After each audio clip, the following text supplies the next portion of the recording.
Bharatiya Janata party का अनेक नेता हमारे बीच उपस्थित हैं।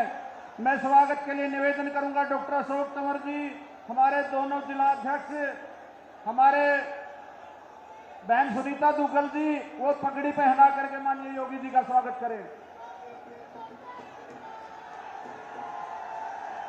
हमारे सरदार बलकौर सिंह जी, आदित्य जी, वेद फूला जी, उनसे निवेदन श्री हरमिंदर साहिब दरबार साहब का स्मृति चिन्ह दे करके योगी आदित्यनाथ जी का स्वागत करेंगे। और मैं निवेदन करूंगा हमारे स्थानीय विधायक भाई गोपाल कांडा जी से वो स्वागत संबोधन के लिए पधारें।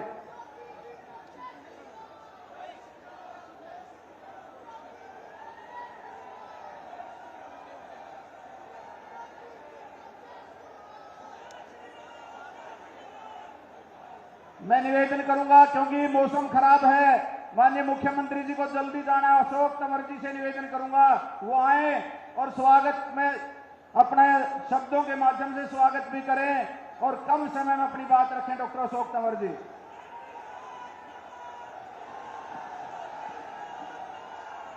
आज सिरसा की धरती पर इस विजय संकल्प महारैली में यहाँ पर विशेष तौर पे आज सिरसा के लोगों को आशीर्वाद देने के लिए और सिरसा के लोगों का, क्योंकि ये डेरों और संतों की धरती है, उनका आशीर्वाद लेने के लिए हमारे बीच में यहाँ पर पहुंचे उत्तर प्रदेश के यशस्वी मुख्यमंत्री योगी आदित्यनाथ जी, मंच पर विराजमान हमारा पार्टी का सभी शीर्ष नेतृत्व आदरणीय बराला जी, हमारे भाई गोविंद कांडा जी, आदरणीय गणेशी लाल जी, बहन सुनीता दुग्गल जी, दूड़ाराम जी, नापा साहब, हमारे यहाँ पर चोपड़ा साहब, भाई मीनू बेनीवाल जी, सभी हमारे संत महात्मागण जो आज मंच पर बैठे हैं, राव नरवीर जी, भाई आदित्य जी, भाई वेद फूला जी, हमारी बहन निताशा जी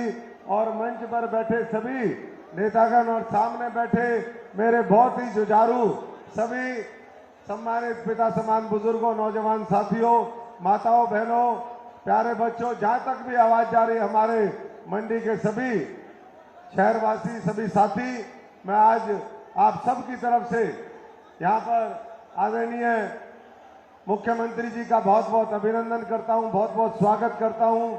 और साथियों, इतना ही कहूँगा कि आज जो मोदी जी संकल्प लेकर के देश में चल रहे हैं कि हमें 2047 तक जब देश आजादी के 100 साल मनाएगा, इस भारत को विकसित बनाना है, उसी सोच को लेकर के आपके बीच में उत्तर प्रदेश के मुख्यमंत्री जी यहां पर पहुंचे हैं। और मैं पूरे दावे के साथ इस बात को कह सकता हूं, क्योंकि भारतीय जनता पार्टी जो संकल्प ले लेती है वो पूरा करके दिखाती है। चाहे वो राम मंदिर का 550 साल पुराना मामला था, चाहे वो करतारपुर कॉरिडोर था जो बाबा नानक की धरती थी, चाहे वो धारा 370 खत्म करना था, चाहे नया नागरिकता कानून इस देश में लेकर के आना था, या फिर महिलाओं के सशक्तिकरण के लिए महिला आरक्षण बिल जिस तरीके से लेकर के आए, 3 तलाक खत्म कर दिए। तो साथियों, आज हमारे बीच में हम तो मुख्यमंत्री जी को सुनने के लिए यहाँ पर सब साथी, यहाँ पर हजारों की संख्या में पूरे सिरसा पार्लियामेंट से लोग आए हैं और किस तरीके से वहां पर अपराध और अपराधियों को खत्म किया, किस तरीके से एक बुलडोजर जो साफ कर दे सारे ऐसे लोगों को जो अधर्मी हैं, जो गलत तरीके से इस देश को, समाज को बांटने का काम करते हैं, आज बुलडोजर बाबा की जिनको संज्ञा दी जाती है, ऐसे हमारे मुख्यमंत्री यहां पर पहुंचे हैं। मैं सभी साथियों की तरफ से आदरणीय योगी आदित्यनाथ जी का, क्योंकि संसद में हमने उनको सुना 2009 से 14 तक जब वो सांसद थे, जिस तरीके से वो बात रखते थे, आज 2 बार उनको मौका मिला। उत्तर प्रदेश जो इस देश का सबसे बड़ा प्रदेश है, जो देश का राजनीति का हृदय है, उसका मुख्यमंत्री बनने के लिए, और आज जिस तरीके से उन्होंने उद्योग धंधों से लेकर के हर चीज व्यवस्थित की है, उत्तर प्रदेश को देश और दुनिया के अग्रणी प्रदेशों में जाने का जो ले जाने का लक्ष्य है, आज हम उनसे यही कहेंगे कि मोदी जी के साथ जिस तरीके से मिलकर के वो लगे हैं, ये सिरसा के लोग भी आने वाले 25 तारीख को जब वोट पड़ेगी तो एक दिव्य भव्य सुंदर नायाब फूल सिरसा के लोग मोदी जी को आपको जो 400 पार का गुलदस्ता देंगे उसमें एक दिव्य ये फूल हमारा कमल का फूल होगा और केंद्र की सरकार में, दिल्ली में, संसद में एक मजबूत भागीदारी और हिस्सेदारी इस इलाके की होगी। साथियों, आज महाराज जी योगी आदित्यनाथ जी यहाँ पर हैं बहुत, क्योंकि सबने अपना अपना समय काट करके उनका, क्योंकि मौसम खराब है, मैं इतना ही कह सकता हूँ कि आप सब जानते हैं इस इलाके के अंदर पिछले 15 वर्षों से जब आपने मौका दिया तो 45 से 50 हजार करोड़ रुपए के उस समय प्रोजेक्ट आए। आज एक बार फिर आशीर्वाद आप मजबूती से दीजिए। आज कोई ऐसा हमारा इलाका नहीं जहां पर किसान मजदूर से लेकर के हर वर्ग का भला ना किया हो। ये सरसाईनाथ की धरती है हमारे। इसी तरीके से डेरा हमारे सच्चा सौदा, डेरा राधा स्वामी, डेरा बाबा भूमन शाह और डेरा जगमाल वाली तमाम डेरों की ये धरती आज बाबा जी का स्वागत करती है और यही कहेगी कि भविष्य में आप सबका जब आशीर्वाद मिलेगा तो निश्चित तौर पर ये सिरसा भी आगे जाएगा। और साथियों, आप सबने देखा, मैं एक और इस मंच के माध्यम से बात करना चाहता हूं क्योंकि 3-4 दिन बाद हम सीधे वोटिंग के लिए जाएंगे। हम पिछले 70 दिन से चुनाव लड़ रहे हैं। इस हरियाणा में भारतीय जनता पार्टी ने अपने 10 के 10 उम्मीदवार सबसे पहले वो अनाउंस किए और साथियों, आप सब जानते हैं कि दूसरी पार्टियां आज भी हिम्मत नहीं कर रही, चाहे उत्तर प्रदेश हो। उत्तर प्रदेश से छोड़ करके लोगों को साउथ में भागना पड़ा। ऐसे ही जो हमारे सामने उम्मीदवार है अशोक तंवर, हो सकता है आज संयोग ऐसा बना कि आज प्रभु राम की कृपा हुई, नरेंद्र मोदी जी और इस नेतृत्व की कृपा हुई तो आपके बीच में भारतीय जनता पार्टी के यहां पर कमल का फूल लेकर के आया है। लेकिन हम मैदान छोड़ करके नहीं भागे साथियों। लोग यहां से मैदान छोड़ करके भाग जाते हैं, लोगों को धोखा देने का काम करते हैं। 20-20, 30-30 लाख की आबादी को धोखा देके कभी वो बाहर जाते, कभी यहां जाते हैं। बेसिकली सब साथी जानते हैं कि साथियों, ये संविधान में विश्वास करने वाली पार्टी नहीं है, ये संविधान और बाबा साहब को पीछे ले जाने वाली पार्टी है। इसलिए दलित पिछड़ों के खिलाफ काम करने वाली इस कांग्रेस पार्टी को, इस घमंडिया गठबंधन को सबक सिखाने का काम करे और आने वाली 25 तारीख को सिरसा में इतिहास बना करके एक बार फिर मजबूती से कमल खिले, पहले से ज्यादा मार्जिन के साथ खिले, ये मिलकर के सुनिश्चित करिए। आप एक बार फिर यहाँ पर आए। मैं योगी जी का आप सबकी तरफ से, सिरसा संसदीय क्षेत्र सिरसा वासियों की तरफ से बहुत बहुत स्वागत करता हूं, अभिनंदन करता हूं। एक बार मेरे साथ जोर से बोलेंगे, जय श्री राम, जय जय श्री राम, भारत माता की। धन्यवाद। सिरसा की जनता की तरफ से योगी जी को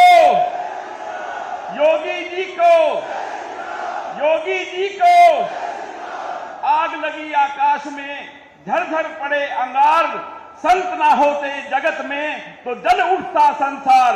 मैं आज यूपी के मुख्यमंत्री, हिंदुत्व को जगाने वाले बाबा सरसाईनाथ की इस धरा पर आदित्य योगीनाथ जी को बुला रहा हूं आपके सामने और उनको हम, सिरसा की जनता आज अहोभाग्य है कि हमारे बीच में आदित्य योगीनाथ जी पहुंचे हैं।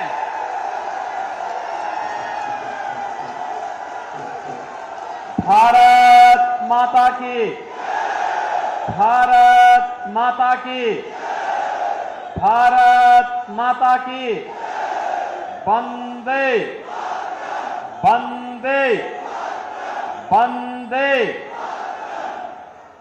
सिरसा की इस पावन भूमि पे आप सबने न्यारी राम राम। नाथ संप्रदाय के बहुत सिद्ध योगी बाबा सरसाईनाथ की कृपा भूमि के तौर पर विख्यात गुरु नानक देव जी गुरु गोविंद सिंह जी तथा साहबजादे अजीत सिंह की पावन स्मृतियों को सहेजने वाली इस पुण्य धरा को कोटि कोटि नमन करता हूं। बोले सो निहाल, बोले सो निहाल। यह भूमि भारत की राजनीति के ताऊ कहे जाने वाले देवीलाल जी की भी कर्म भूमि रही है, जिन्होंने सिद्धांतों के लिए प्रधानमंत्री पद की कुर्सी को ठुकराया था। ऐसी पावन धरा को कोटि कोटि नमन करते हुए, जिस धरा ने महान किसान नेता और स्वतंत्रता संग्राम सेनानी सर छोटू राम जी को, सुर सम्राट पंडित जसराज जी को जन्म दिया हो, ऐसी पावन धरा को नमन करते हुए मैं आप सबका हृदय से स्वागत करता हूं, अभिनंदन करता हूं।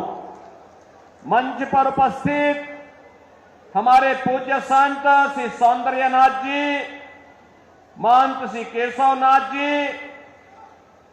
यहां की सांसद श्रीमती सुनीता दुग्गल जी,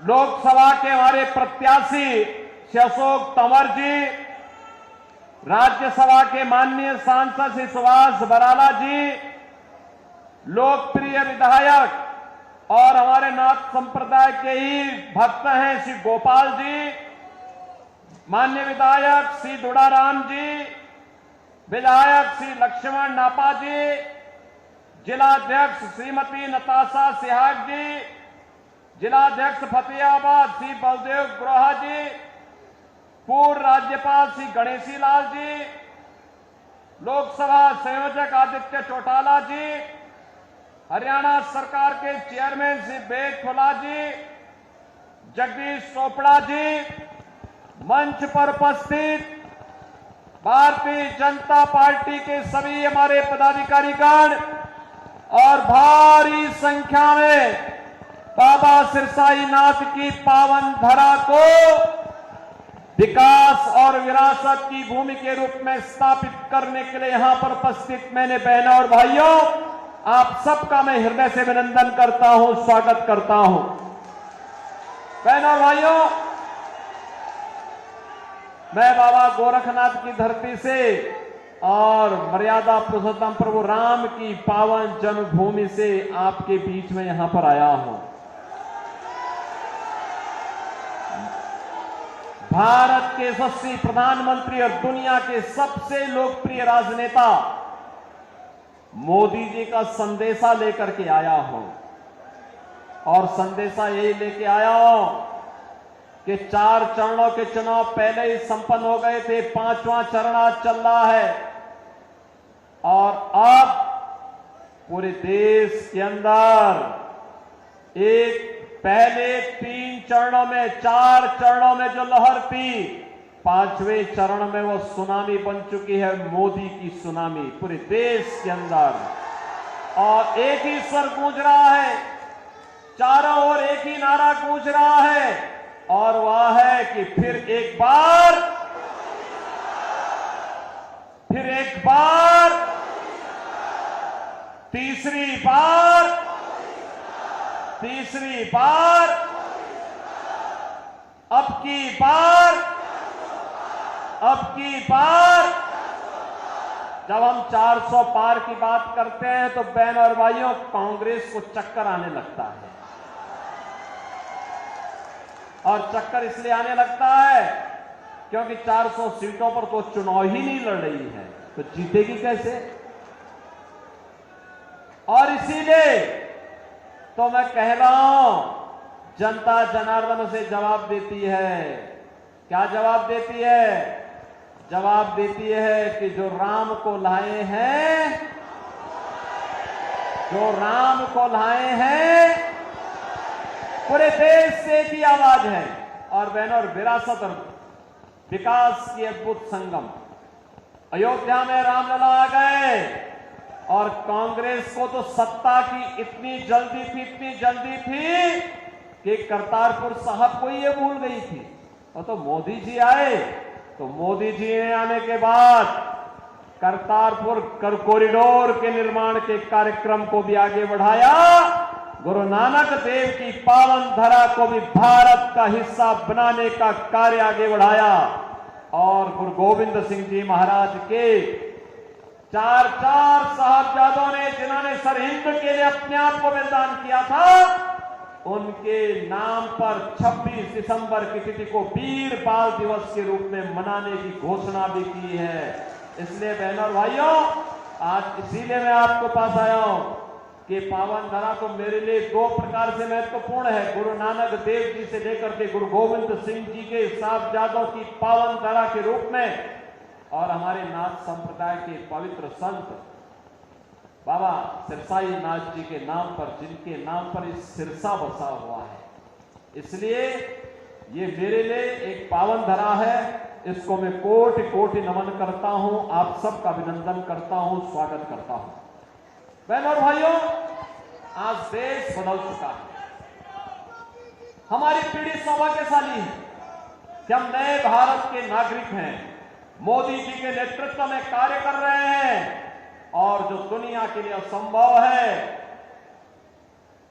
जो कांग्रेस के लिए असंभव था, वो मोदी जी ने संभव करके दिखा दिया। कर दिया ना। देखो, पहले दुनिया में भारत का सम्मान नहीं बचा था। लोग भारत को शक की निगाहों से देखते थे। पहले दुनिया में भारत के बारे में तमाम प्रकार की चर्चाएं होती थी। हमारी सीमाएं सुरक्षित नहीं थी। दुश्मन भारत की सीमा में घुस जाता था। आतंकी विस्फोट होते थे, जगह जगह विस्फोट होते थे। नक्सलवाद चारों ओर फैला हुआ था।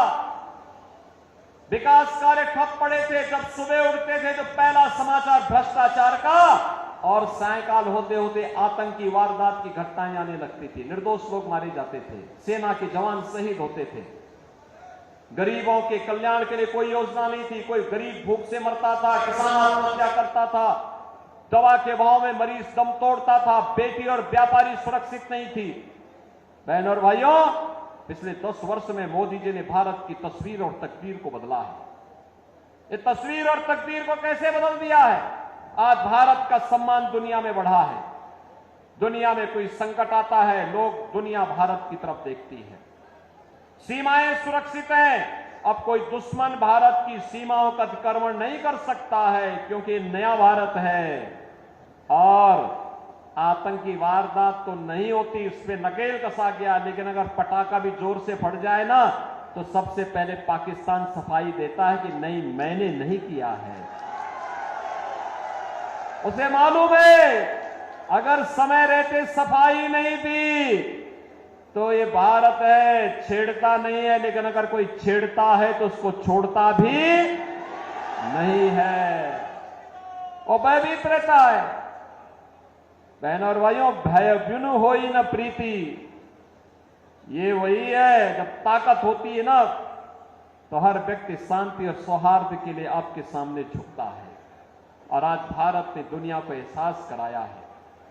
विकास के कार्य बड़े बड़े, highway, railway, metro, IIT, IIM, AIIMS, 1 district 1 medical college, IIIT, NIT, world class university, और हर व्यक्ति के स्वास्थ्य के लिए हर घर नल और नल में जल की योजना मोदी जी ने पूरे देश के अंदर लागू कर दी। देखो, कांग्रेस के लोग भूखों मरते थे, गरीबों को भूखों मारते थे, उनका राशन खा जाते थे। और बहनों और भाइयों, भाजपा की सरकार में 80 करोड़ लोगों को फ्री में राशन मिल रहा है। मैं बोलना चाहता हूं, जो लोग पाकिस्तान का राग अलाप रहे हैं, उनको बोलो, 23 से 24 करोड़ की आबादी का पाकिस्तान भूखों मर रहा है। वहां की जनता सड़कों पर है, तोड़फोड़ आगजनी हो रही है, 1 किलो गेहूं के लिए छीना झपटी हो रही है। और मोदी जी के नेतृत्व में भारत ने 10 वर्ष में 25 करोड़ लोगों को गरीबी रेखा से उभारने का काम किया है।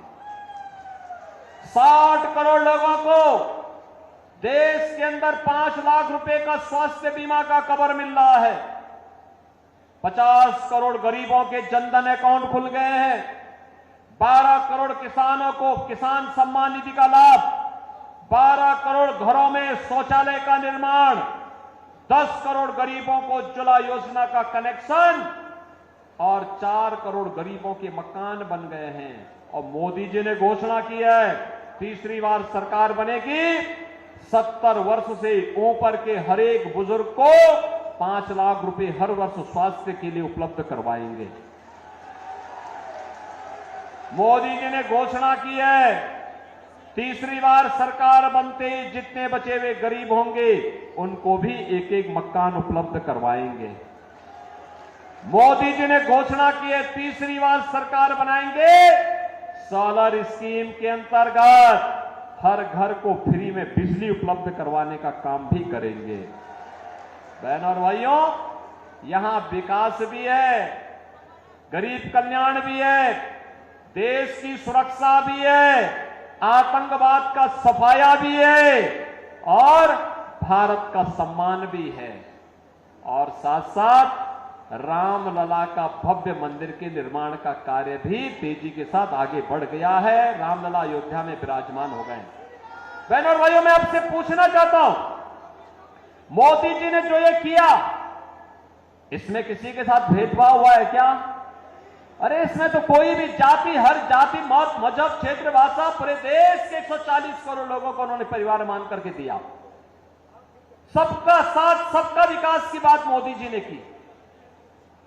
और बहनों और भाइयों, एक तरफ सबका साथ और सबके विकास की भाव, सुरक्षा सबको, लेकिन तुष्टीकरण किसी का नहीं। हमने तुष्टीकरण नहीं, संतुष्टीकरण पर ध्यान दिया। और दूसरी तरफ इंडी गठबंधन में कांग्रेस और उसके सहयोगी दल हैं। सुबह से लेकर शाम तक एक नया झूठ और एक नई अफवाह फैलाते हैं। जब सत्ता में थे तब कुछ नहीं किया, तब हिंदुओं की भावनाओं के साथ खिलवाड़ किया। तो उस समय लोग क्या कहते थे? कहते थे हिंदुस्तान के संसाधनों पर पहला अधिकार मुसलमान का है। अरे कहां हमारा हिंदू जाएगा, कहां हमारा दलित जाएगा, कहां पिछड़ा जाएगा, कहां अन्य गरीब जाएगा, कहां महिलाएं जाएंगी? और ये राग अलापते थे वही। और आज बहनों और भाइयों, इनके अंदर एक और भूत सवार हो गया है। कांग्रेस ने अपने घोषणा पत्र में इतनी खतरनाक घोषणा कर दी है, अब कहती है कि कांग्रेस सत्ता में आई तो सत्ता में आने के बाद गरीबी हटाने के लिए देश के हर नागरिक की संपत्ति का सर्वे करवाएगी। सर्वे करा करके वरासत टैक्स लगाएगी। वरासत टैक्स का मतलब आपके बाप की, आपके दादा की, आपके ग्रैंडफादर, आपके फादर, जिसकी भी प्रॉपर्टी आपको मिली होगी, उस प्रॉपर्टी में से आधी प्रॉपर्टी कांग्रेस के लोग ले लेंगे और फिर इस प्रॉपर्टी को वह मुसलमानों को बांट देंगे। क्या आप इसको स्वीकार करेंगे? क्या आप इसको स्वीकार करेंगे? क्या आप पाकिस्तानियों को और मुसलमानों को अपनी संपत्ति पे कब्जा करने देंगे? क्या? अरे हरगिज नहीं। भारतीय जनता पार्टी इनको ये मौका ही नहीं आने देगी। और ये तो बात की बात आएगी सत्ता में। रामलला के कारण इनको अब किसी भी जन्म में सत्ता नहीं मिलने वाली है, कभी नहीं मिलने वाली है, क्योंकि ये चुनाव तो राम भक्तों, रामद्रोहियों के बीच में हो गया है। ये तो रामद्रोही हैं, हमेशा राम का विरोध किए हैं, भारत की विरासत का विरोध किए हैं। इनको सत्ता कभी नहीं मिल सकती है। और यही कहने के लिए आज मैं आपके पास आया हूं। बहनों और भाइयों, आपने औरंगजेब का नाम सुना हो ना? ये मुगलों में सबसे क्रूर बादशाह था। औरंगजेब, कोई मुसलमान भी अपने पुत्र का नाम औरंगजेब नहीं रखता, मालूम है ना आपको? इसलिए नहीं रखता, औरंगजेब ने सत्ता के लिए पहले अपने भाई की हत्या की और फिर अपने बाप को भी जेल भेज दिया। बाप उसका पानी के लिए तरसते तरसते मर गया। वह औरंगजेब था। और अब औरंगजेब की आत्मा कांग्रेस के अंदर घुस गई है। इसीलिए वो विरासत टैक्स के नाम पर ये जजिया कर आप पे लगा रही है। ये जजिया कर औरंगजेब ने ही भारत में लगाया था, कहा था कि या तो जजिया कर दो और नहीं तो मुसलमान बनो, और कांग्रेस भी यही करना चाहती है। क्या आप इसको स्वीकार करेंगे? क्या आप इसको स्वीकार करेंगे? क्या हम भारत को विभाजन की ओर ले जाएंगे? क्या? अरे राम जन्मभूमि का जो पुण्य आपके साथ जुड़ा हुआ है, आप भी कह सकते हैं, सिरसावासी भी कह सकते हैं कि हमने तो यहां से कमल खिलाने का काम पिछली बार भी किया था। श्रीमती सुनीता दुग्गल को चुनाव जिता करके भेजा था, मोदी जी को प्रधानमंत्री हमने बनाया था। मोदी जी प्रधानमंत्री बने तब अयोध्या में राम मंदिर के निर्माण का मार्ग प्रशस्त हुआ। ये श्रेय तो आपके ऊपर गया, नेतृत्व तो मोदी जी का है, लेकिन श्रेय तो आपको जाता है। ये पुण्य आपको प्राप्त हुआ है, ये पुण्य आपके साथ जुड़ा हुआ है, इस पुण्य से वंचित नहीं होना है। और इसीलिए देश के अंदर जो आवाज आ रही है, वो आवाज यही है, हर जवान से एक ही आवाज है, और वो आवाज है जो राम को लाए हैं, जो राम को लाए हैं, और राम को लाने वालों को फिर से देश की सत्ता सौंपनी है। सौंपने को तैयार हैं? सभी सिरसावासी तैयार हैं? सभी लोग तैयार हैं? सहमत हैं? यहां से भारतीय जनता पार्टी के हमारे लोकप्रिय प्रत्याशी, युवा और जुझारू प्रत्याशी श्री अशोक तंवर चुनाव जीत करके जाएंगे। लेकिन बहनों और भाइयों, आपके पास 5 दिन का समय है। इन 5 दिनों में मोदी जी का संदेश घर घर पहुंचाएंगे? यह काम है। पहले मुझे बताओ, कितने लोग हैं जो कमल खिलाने के लिए अपने आप को 5 दिन का समय देंगे? भाई पूरा सिरसा ही तैयार है। अब इसमें मेरी बात सुनो, 2 काम करना है। आपने मेरे सामने संकल्प लिया है 2 काम। एक, हर व्यक्ति को प्रतिदिन 5 घर जाना है। उस परिवार के हर एक सदस्य से मिलकर के उससे कहना है, 18 वर्ष से हर वयस्क मतदाता को बोलना है कि देखो, आत्मनिर्भर और विकसित भारत के लिए हमें मोदी जी को फिर से प्रधानमंत्री बनाना है। मोदी जी को प्रधानमंत्री बनाना है तो इसके लिए कमल खिलाना है। और श्री अशोक तंवर जब यहां से चुनाव जीत करके जाएंगे तो मोदी जी 400 पार के लक्ष्य के साथ जाएंगे, तो बहनों और भाइयों, सारी समस्याओं का समाधान करेंगे। जाएंगे 5 दिन में 25 घर, और चुनाव के दिन उन 25 घरों को मतदान भी कराना है। कराएंगे? सहमत हैं? सभी लोग सहमत हैं? तो फिर मेरे साथ बोलेंगे, भारत माता की, भारत माता की, भारत माता की जय श्री राम, जय जय श्री राम, जय जय श्री राम।